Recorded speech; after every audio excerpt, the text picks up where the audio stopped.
Police officers of Reddit, what is your best? I think we have the wrong person. Story? I remember when my son was 3 weeks old. It's 3 a.m. and I'm laying down on the couch. Baby is in his rocker. Suddenly there is loud knocking on my door followed by police.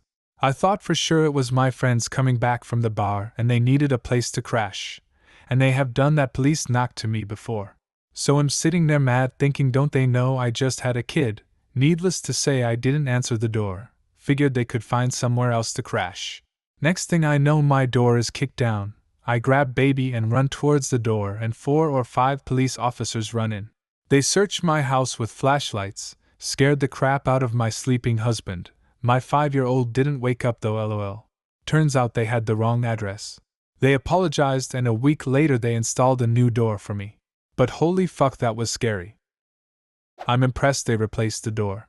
My mom had this happen to her. The police broke the front door, ransacked the house, and ripped out the toilet. They were looking for a druggie who didn't live there anymore. Once they were finally satisfied that he wasn't there, they left. Never fixed a thing. I was a curious little kid. My father stopped at the local liquor store to grab a bottle of wine and I was poking around. The door to the office was unlocked and I wandered inside, sat in the chair and spun around a few times, got bored, wandered out. A few days later my father gets a call from the police, and we go in. As the officer is speaking to us, I proceed to spun around in the chair and pick up and look at everything on his desk.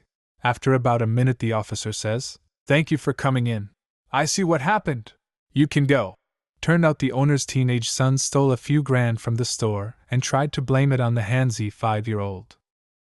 2 of my colleagues, murder squad detectives, attended custody to meet a defendant answering bail. When they arrived at the custody desk there were a couple of people hanging around, waiting for their solicitors. They told the custody sergeant they were there for, insert name, and he pointed one of the guys out. They went up and introduced themselves and said they would be questioning him at another station, so all 3 got in the car and headed off. Whilst driving, they told the defendant what would be happening on arrival. He would be arrested on suspicion of attempted murder, questioned and either bailed or remanded. The guy was like, "You've got to be joking, attempt murder? I was shoplifting." He was relatively calm, half laughing and shaking his head. A short time later one of the officer got a call from the custody SGT. Their actual bail appointment had arrived. There were 2 defendants with the same name answering bail that day. They apologized to the non-murderous shoplifter, turned the car around and headed back to bring the right person in for questioning. Keystone Cops to the max. In our family we had a great uncle who tattooed his name and social security number to his shoulder. Apparently he had the same name and birthday as another guy with a prison record, and had kept hearing about it. It came in handy at least twice when he was pulled over and the cops started arresting him. Each time he got out because he had his social security as proof that he was innocent. I've got 2, from 25 years ago when I was a cop, one on one side of the badge and one from the other.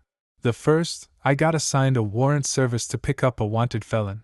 Mr. Robertson was 6 foot tall, 250 pounds, long red hair, bushy red beard, and lived at, let's say, 123 Elm Street. Pretty distinctive dude. So I roll up to 123 Elm Street, and sure enough, there mowing his lawn in the front yard is the man himself, 6 foot, 250, red hair, red beard. I make contact with him. "Hey, Mr. Robertson? You got warrants and it's time to go to jail."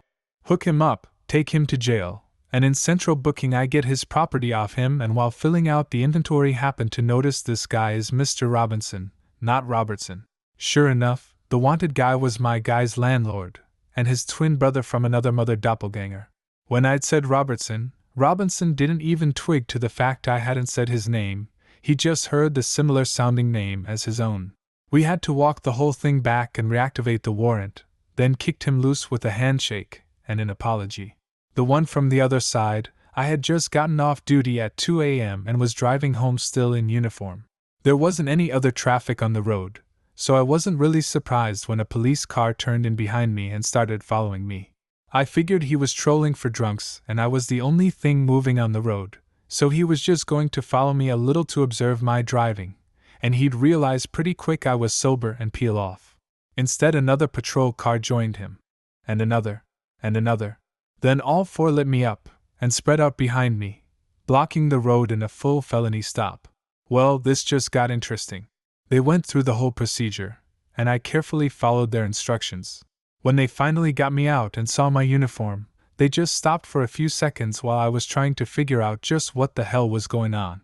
Then 3 of the officers got in their cars, turned off their lights, and took off, while the original officer told me I could put my hands down and explained what was going on. My car was a spot-on match for the suspect vehicle in an armed robbery and shooting that had just occurred right up the road.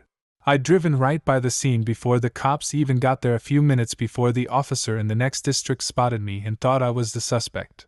It was an interesting night. Not a police officer, but one night around 8 p.m. my fiancée received a call. "Officer Derek, we have your health card. Tell us your whereabouts right now." Fiancée: "This isn't Derek." "Oh, you sound like Derek. Your buddies ratted you out and gave us your number. Now where are you?" "I'm not Derek and I'm not telling you where I am." "Who are you?" "Oh, this is Officer Smith. Stop messing around and tell us your location, Derek." Again, Derek is not my name. How do I know you're a real officer?" "Oh boy, if you don't tell me where you are, you're going to be in much more trouble. My badge number is blank." "Okay, fine, I'm at home at blank. If you don't show up in a police car, I'm not coming out." He hung up the phone, dialed 911 cause we live in a bad area and wasn't sure if this was a fake call or not. Operator verifies that it was a correct badge number. The officer called back. He apparently misdialed by one number. He apologized, but still blamed my fiancée because "you were being very defensive and sounded guilty." Fiancée: "My name isn't Derek." Officer: "Clearly you're saying this because you are, in fact, Derek, and you are very, extremely guilty. There is no other possible reason for this response, since everyone else isn't a cop. I was 16 and worked at a golf course mowing lawns and such. We got a call at home from the cops that said I'm a suspect in a hit-and-run accident because my plate #S were on the car that drove away without stopping. The cops said the car was maroon-colored. My car was gray. We told them and figured that was that. The next day at work there was a minor accident. A dumbass coworker pulled a metal rake too hard and the rack holding it came down onto my forehead. It wasn't a deep wound, but it bled a lot. My boss took me to the ER to get my head superglued, and to be safe, took me home too. Thus my car stayed at the golf course. That evening a cop comes by and finds me with a head wound and my car is missing. I look quite guilty. By sheer luck, the cop calls someone after talking to my parents, and discovers they got the guy and the plate numbers were close. I probably would have been arrested. Not a police officer, but I was the wrong guy once. I was dating this girl and when things didn't work out, she got vindictive. She had a copy of my car insurance and got a guy friend to pose as me to call the police and report my vehicle stolen. I go bebopping out of work one glorious Friday afternoon and get felony stopped by about 10 Dallas, Texas PD officers. Guns drawn on me and everything, right outside of the large office complex I worked at. Turns out the people who reported my car stolen used their own phone number when filing the report and eventually got caught and charged. There had been a string of robberies, 7 in 2 weeks, in my neighborhood, so everyone was on high alert. I was home by myself, and one of my dogs started puking, so I rushed to let him outside, forgetting my dad had set the alarm. We had a silent alarm, so I had no clue it had been tripped, sending out a dispatch request to the local 520. 5 minutes later there was a knock on the door. I'm young, home alone by myself, and had been told to never answer the door if I was alone. So I didn't. They kept knocking. Long story short, they broke the door down. They thought they had caught the burglars. Multiple cars, I vaguely remember there being a K9 unit involved, and the police had their suspect, a 9-year-old girl, crying her eyes out. I was not the group of thieves, who ended up being caught about a week later. Obligatory not a cop but. One day I was on the way home, and I noticed the police helicopter flying overhead. I lived in a big city at the time, so I thought nothing of it until I was blocked in by 2 police officers.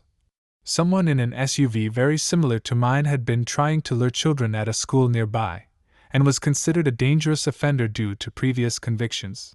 They thought they had their guy, but all they had that day was a very pregnant and bewildered white girl in an SUV with her ice cream.